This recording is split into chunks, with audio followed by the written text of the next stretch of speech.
mais ceux qui n'ont pas eu la claire lumière de la vérité de l'Évangile qui leur a été proposé dans l'espace susmentionné de 333 ans à partir de la mort et de la résurrection du Christ, vivront à nouveau 75 ans avant le début du millénaire, et auront la vérité de l'Évangile qui brillera clairement devant les yeux de leur esprit, afin que tous ceux qui périssent soient laissés sans excuse, car il n'y aura pas un seul homme sur terre à qui la lumière claire de l'Évangile ne brille pas avant la fin du monde, et cela immédiatement, ainsi que par la prédication des vrais serviteurs de Dieu, même ceux qui sont vraiment envoyés et mandatés par Dieu et le Christ. Car l'Évangile doit être prêché à toute créature avant la fin du monde. Preuve 49. Parce que Dieu a puni les iniquités des pères sur la troisième et la quatrième génération, afin que les enfants de la troisième et de la quatrième génération, qui ont subi ce châtiment, soient améliorés et ramenés à un meilleur état et à une meilleure condition de vie, de sorte que, finalement, de ceux qui ont été ainsi améliorés, après la troisième et la quatrième génération, c'est-à-dire de leurs enfants ainsi améliorés, ils puissent naître à nouveau dans le monde,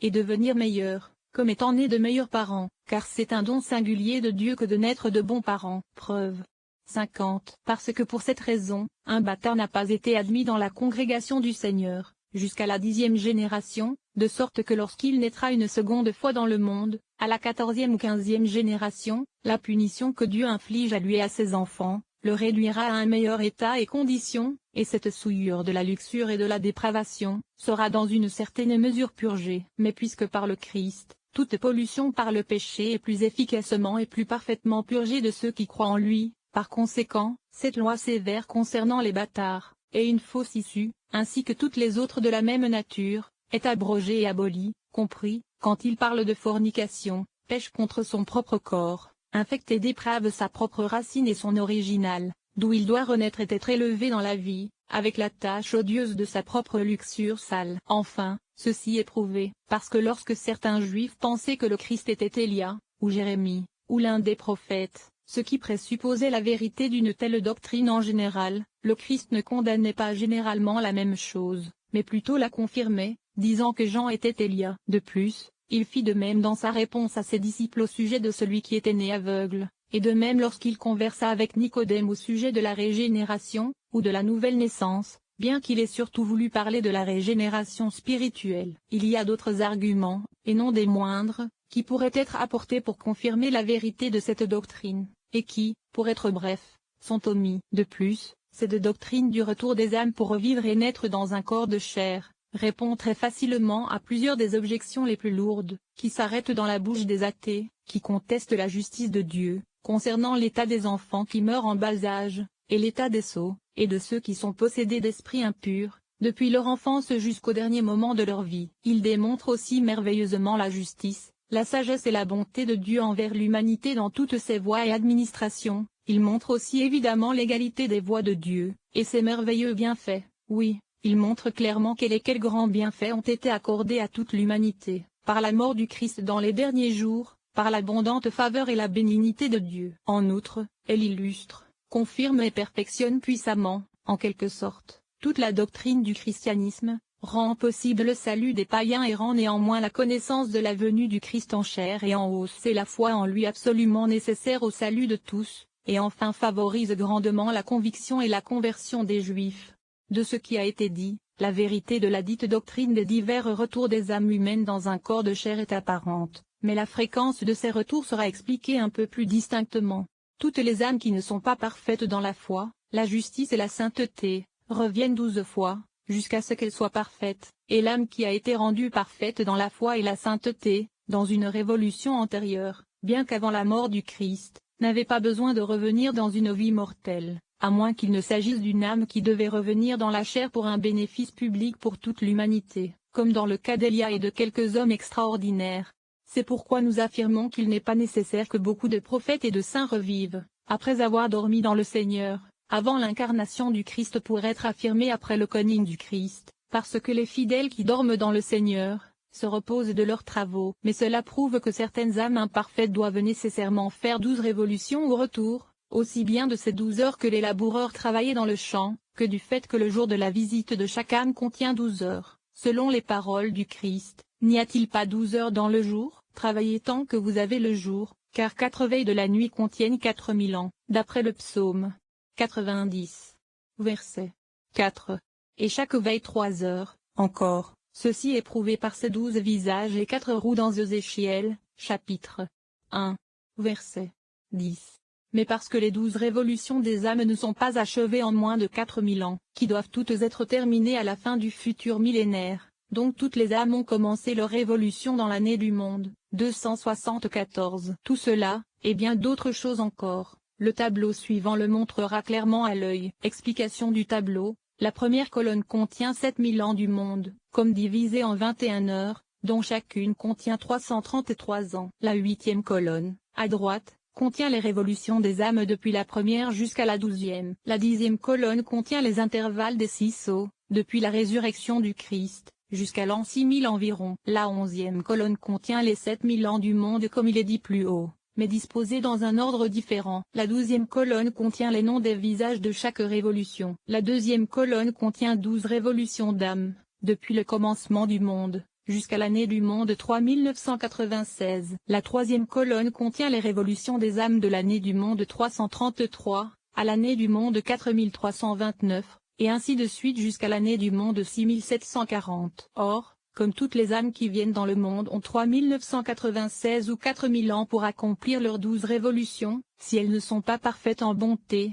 c'est pourquoi toutes les âmes sont venues dans le monde et ont commencé leur première révolution entre le commencement du monde et l'année du monde 2744, car si l'on ajoute 3996 au nombre 2744, la somme sera 6740, au-delà de laquelle, la révolution des âmes ne s'étend pas. Les âmes qui sont venues dans le monde dès le commencement ont fait leur 12e et dernière révolution, vers l'année du monde 3996. C'est pourquoi, après l'année 3996, certaines âmes ne sont plus venues au monde jusqu'au début du millénaire, si elles étaient saintes, et pas avant le millénaire exact, si elles étaient mauvaises, et pas encore purgées. C'est pourquoi le Christ devait s'offrir à Dieu le Père en sacrifice pour les péchés de toute l'humanité, vers l'année du monde 3996, sinon ceux qui avaient terminé leurs 12 révolutions n'auraient pas bénéficié de son sacrifice s'il était venu plus tard. Et enfin, parce qu'un grand nombre d'âmes ont accompli leur révolution entre l'année 3996 et l'année 432, par conséquent, depuis la résurrection du Christ d'entre les morts,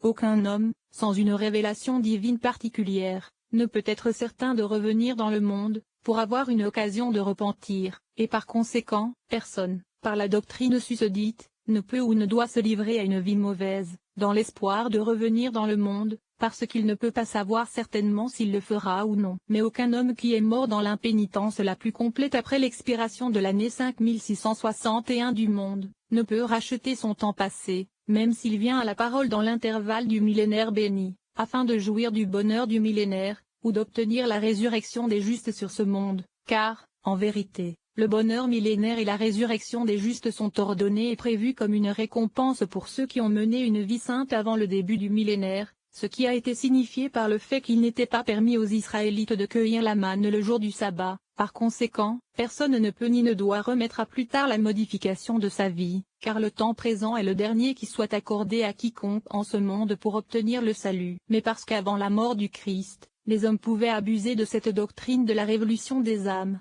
comme ils peuvent le faire maintenant dans une certaine mesure. C'est pourquoi, selon l'ordre de la sagesse divine, il est arrivé que la dite doctrine soit en grande partie cachée comme un mystère caché, et qu'elle ne devait être ouverte qu'aux hommes de bien, ce qui peut néanmoins être révélé maintenant, car elle est d'une grande utilité pour convaincre les Juifs, et pour démontrer plus clairement d'autres chefs de la religion chrétienne. Car, d'après la doctrine susdite, la justice de Dieu dans le châtiment des méchants et des rebelles est clairement démontrée, car, puisque tous les méchants et les rebelles ont péché contre Dieu pendant 1000 ans, alors qu'ils vivaient dans un corps de chair, il est donc juste qu'ils soient punis dans le feu de l'enfer 7000 ans après la fin de ce monde, car Dieu, qui a fait toutes choses en nombre, poids et mesure, a aussi limité un nombre et une mesure au tourment des damnés, afin que tout pécheur rebelle et incorrigible puisse être puni 7 fois, cet espace de 7000 ans étant terminé. Les mêmes âmes sont de nouveau envoyées dans le monde pour une nouvelle épreuve de leur obéissance, mais ce que l'espace de 7000 ans, où ils seront punis dans le feu de l'enfer, par les tourments les plus douloureux et les plus terribles,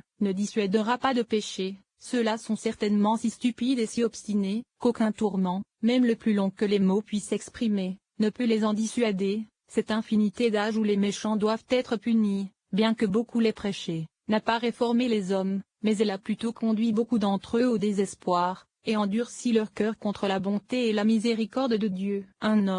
Tout homme qui fait sa révolution du 1er au 12e, vient 3 fois dans le monde dans un corps charnel, dans l'espace d'un millénaire, qui est comme une année. Considérez donc si ce n'est pas là ce qui était figuré sous la loi, lorsque tous devaient paraître 3 fois par an devant le Seigneur au temple de Jérusalem, qui symbolisait le temple du corps, et cela ne semble pas manquer de mystère, puisque le temple de Jérusalem a subsisté environ 1000 ans avant d'être entièrement et totalement renversé et démoli. De plus, il y a une chose qui mérite notre attention, à savoir que toutes les âmes, quelles qu'elles soient, qui ont vécu dans un corps de chair, auraient dû vivre une fois à une heure quelconque entre les heures 10, 11 et 12, y compris une partie de la 9e et de la 13e, au cas où elles auraient accompli leurs 12 révolutions depuis le commencement du monde. Donc toutes les âmes non encore parfaites ont vécu dans l'espace d'une heure, c'est-à-dire dans l'intervalle de 333 ans, c'est-à-dire de l'année du monde 3996 à l'année du monde 4329, et par conséquent, tous ceux qui ont accompli leur 12e révolution au cours de cette heure,